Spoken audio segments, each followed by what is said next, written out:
आज हम डिस्कस कर रहे हैं डायबिटिक रेटिनोपैथी।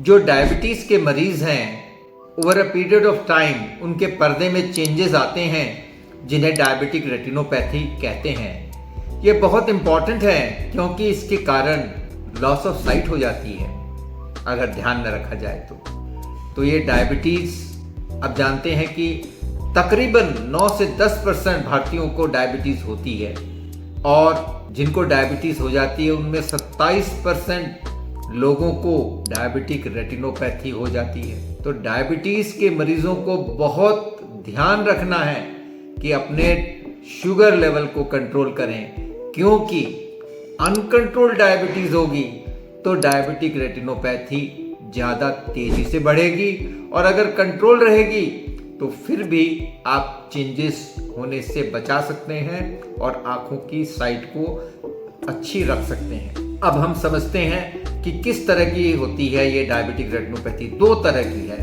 एक है नॉन प्रोलिफरेटिव डायबिटिक रेटिनोपैथी, जो बहुत कॉमन है। इसमें क्या होता है, इसके अंदर जो ब्लड वेसल्स हैं उनमें लीकेज होता है, जिसके कारण रेटिना में स्वेलिंग आती है। नॉर्मली इसमें विजन को ज़्यादा तकलीफ नहीं होती है, लेकिन कभी कभी इसमें शुरुआत भी हो सकती है, खास तौर पे अगर मैक्यूला इन्वॉल्व हो। मैक्यूला में जब सूजन आती है तो उसे कहते हैं मैक्यूलर इडेमा, जिसके कारण रोशनी काफ़ी गिर जाती है। दूसरी तरह की होती है प्रोलिफरेटिव डायबिटिक रेटिनोपैथी।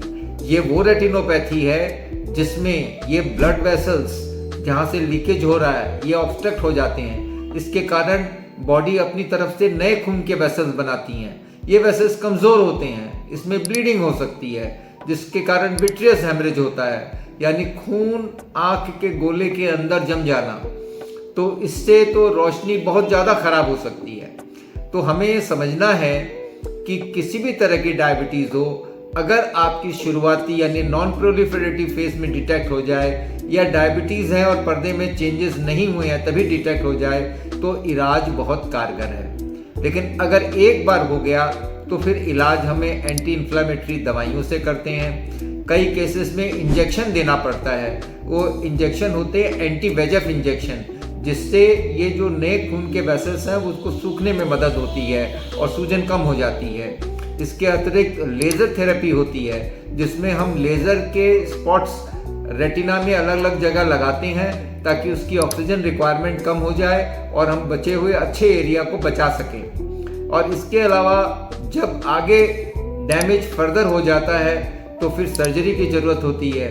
आप ये जानते हैं कि देखिए, ये जो शुरुआत में डायबिटीज़ के अर्ली चेंजेस हुए, खून के वेसल्स जो हैं वहाँ पे ब्लड जमा हो रहे हैं और वहाँ एक्सुडेट्स बन रहे हैं, नए वेसल्स बनना शुरू हुए, नए वेसल्स बढ़ना शुरू हुए, विट्रियस हेमरेज हुआ, फिर ये नए वेसल्स स्कार बन जाते हैं आगे, फिर रेटिना को खींचते हैं तो ट्रैक्शनल रेटिनल डिटैचमेंट हो सकता है, जिसमें आपको विट्रेक्टमी और पर्दे के जो रेटिना डिटैचमेंट सर्जरी करनी पड़ सकती है।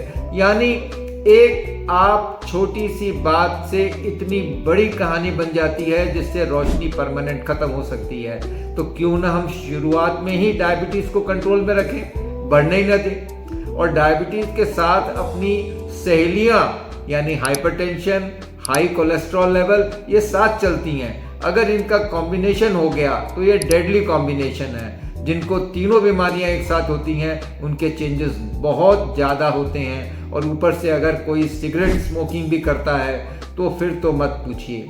तो ऐसी हालत में आपको काउंसलिंग की बहुत ज़रूरी है कि आप समझें, और डायबिटीज़ शुरुआत में ही आप इसके लक्षण बड़े होने से पहले ही से रोक दें, क्योंकि आप जानते हैं दैनिक दिनचर्या और लाइफस्टाइल चेंज करने से डायबिटीज़ टोटली प्रिवेंटेबल डिजीज़ है। इसलिए बड़ा इम्पॉर्टेंट है कि आप अपना शुगर लेवल कंट्रोल रखें। HbA1c 40 साल की उम्र के बाद तो ज़रूर रेगुलर चेक कराएं। फैमिली हिस्ट्री डायबिटीज़ है तो अर्ली स्टेज में भी कराना पड़ सकता है, क्योंकि एक आपकी डायबिटीज़ टाइप 1 होती है जो इवन यंगर पेशेंट्स में भी होती है। किसी भी डायबिटीज़ में डायबिटिक चेंजेस होने की आशंका बनी रहती है। तो ये इम्पॉर्टेंट है कि शुगर को कंट्रोल रखें, चेयरफुल अप्रोच रखें, स्ट्रेस फ्री लाइफ रखें, खान पान में पूरा ध्यान रखें और योगा, प्राणायाम, आसन, एक्सरसाइज, वॉक करते रहें। शुगर के कंट्रोल रखेंगे, ब्लड प्रेशर कंट्रोल में रखेंगे, कोलेस्ट्रॉल कंट्रोल में रखेंगे, डायबिटिक रेटिनोपैथी और इसकी कॉम्प्लिकेशन जो हो रही है सबसे आप बचाव कर सकते हैं। धन्यवाद। डॉक्टर शरद लखोटिया।